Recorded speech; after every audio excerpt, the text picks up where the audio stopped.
Hello everyone, welcome to the weekly analysis on EMini futures. This is the analysis on ES going into the week of August 22nd. Today it is August 20th afternoon PST time. Let's dive into the charts. I will do things a little bit different. This analysis trying to explain how I traded last week on a more on a swing basis, and then complete the analysis with what am I expecting going into next week. I've drawn out here the support and resistance, which was at 42.60 and 43.10 respectively. Starting on Sunday, that is somewhere here, you can see a clear breakout from that 42.60 support area, and I left a 42.60 open order before going to bed with a 20-point stop. It tried almost got me on the stop, went to 42.48, and then 6 a.m.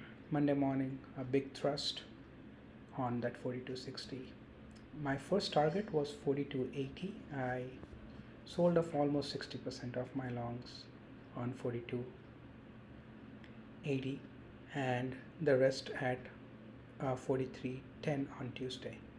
Now on intraday basis I would trade or take few trades, but this is on my swing trade, and 43.10 I was met my target. Yeah, it went to 42.25, but I trade level to level, and 43.10 I am completely at Tuesday 11 o'clock. So that was somewhere here. Actually, it was 8 o'clock when I was out. I did not do any more trades because I was waiting for a clear confirmation of 43.10 becoming a support area. The 200 DMA was close to 43.25. So let's add that here. I'm going to just name it that.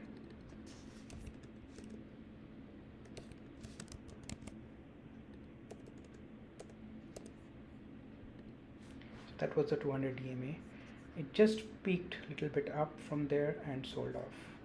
And if you look all the way to the area, so let's zoom out, and I'll zoom out even on a 184 hourly. That was right at the top of this resistance area from where it sold off last time. So some solid 200 DMA and solid sell orders still existing, and it sold off from that area. Now going back to, I'll leave it at 4 hourly, we can do it in 4 hours. So going back to Tuesday morning, so once it closed and I was out, there was a big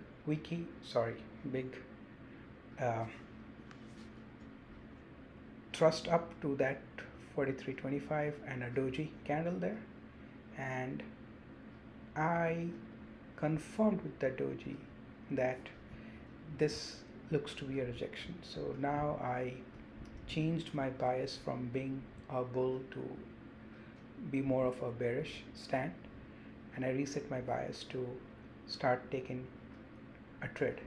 I targeted 43.15 and never got a fill on Tuesday, and on Tuesday night I think on Tuesday night I got a fill at 43.10.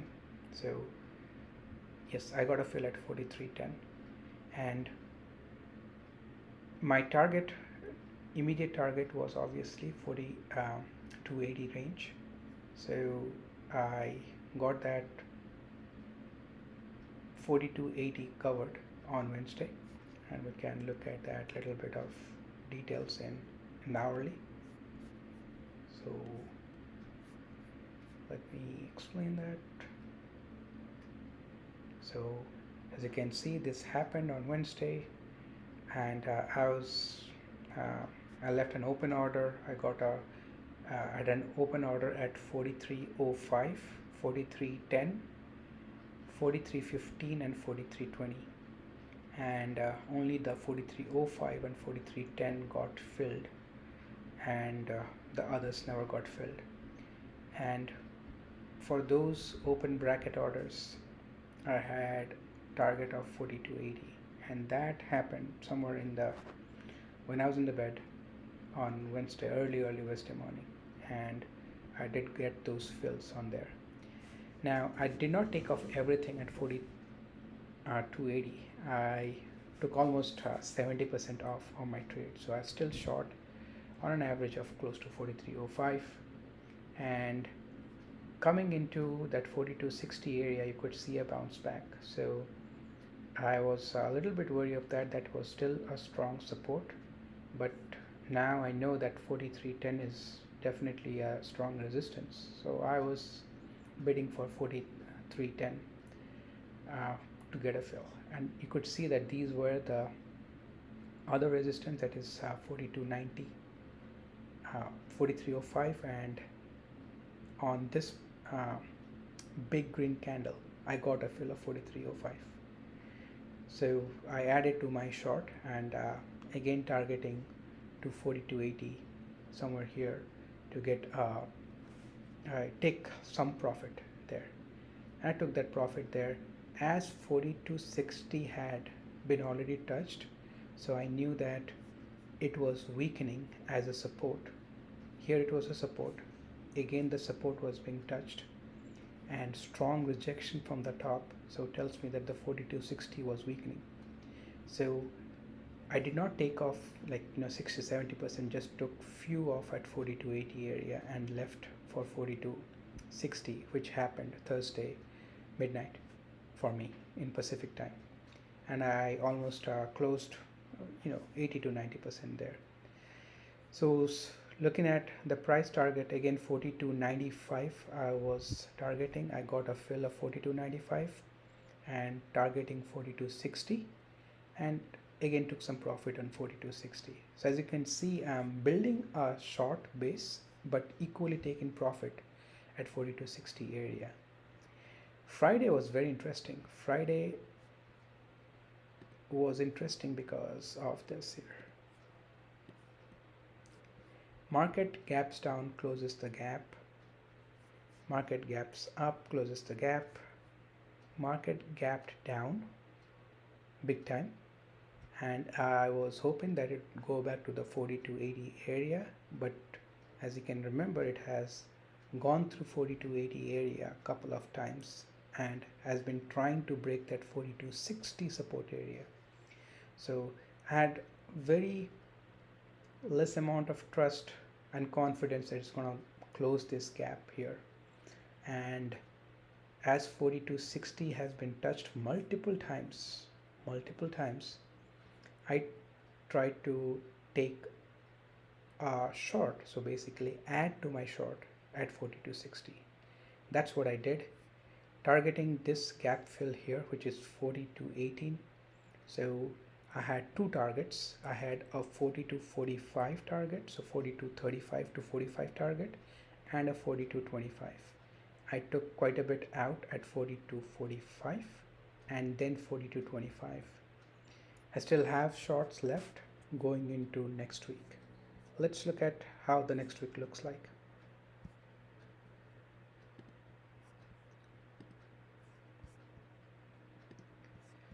So if we look at the weekly, and if we do some trends on top of this weekly here, so that was the channel. It broke out, tested the channel, and now from very strong rejection we'll come back to that channel on the top of the channel. So anywhere here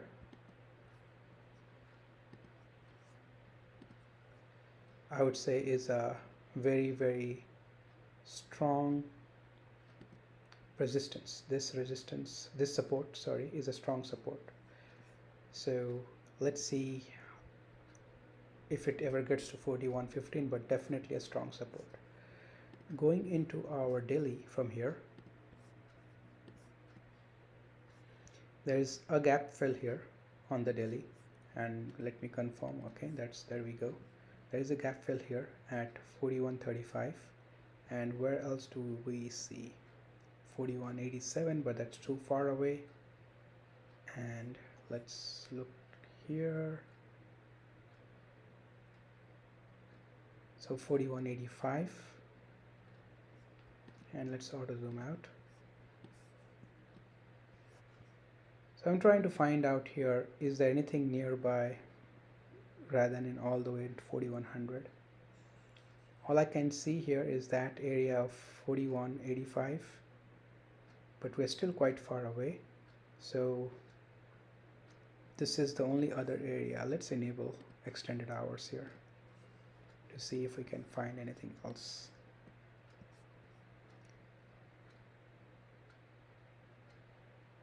Yeah, so 4200 is a good one here. You can see a big topping tail, so let's add a level there. So that's 41.85 area. So 41.85 to 4200, definitely a good support area. So I would target that, and 4200 being a round number is not easy to break, but still, let's say support one zone is 41.85 to 4200. We'll confirm this with again, so we'll leave it at 41.85. That's the support area, and we can look at the hourly or 4 hourly.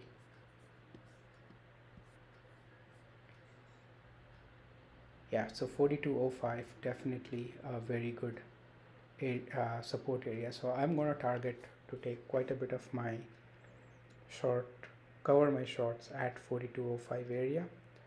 And also, if this area 41.85 area to 42.05 area is broken, then I'm going to add to my short. So what do I mean by that? So market may fake out, market may go up a little bit, but 42.45 will still hold, then come down, go below to like 41.90, and then break out. That would be all noise area for me. What I want is clear confirmation. If it never breaks out after going below 42.05 by 10-20 points and hangs around 42, and gives a very strong rejection as we saw with 42.60, then I would take a 42.00 or 42.05, wherever that level is. I'll add to my short, and I will target the first one is obviously 41.85 for sure, and then I'm targeting all the way here 41.15 for my short. On a 4 hourly basis, you can see the market is already oversold, so I'm expecting some relief bounce here, testing that 42.45 area. So let's add that here.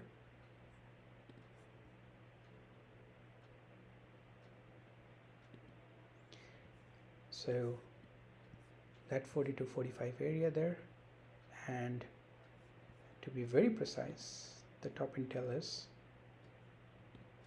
right here. So 42.41 area, and definitely looking at here, there is another area that we know it bounced back off, so 42.20, so it needs to break that. So 42.20 to 42.41 area is our resistance zone, and if it rejects from there, I'm going to add after 42.41 is broken by like a good 10 to 20 points. So I may add somewhere 42.30 area to my short, targeting at least 42.05 area. That would be my immediate plan going into next week. And then, as I said, if 42.05 area is also rejected from the bottom, I will add to my short, again further targeting these other areas that I talked about. As again, price action rules, so keep your stop losses tight, your losses small, and your profit at large. Thank you for listening.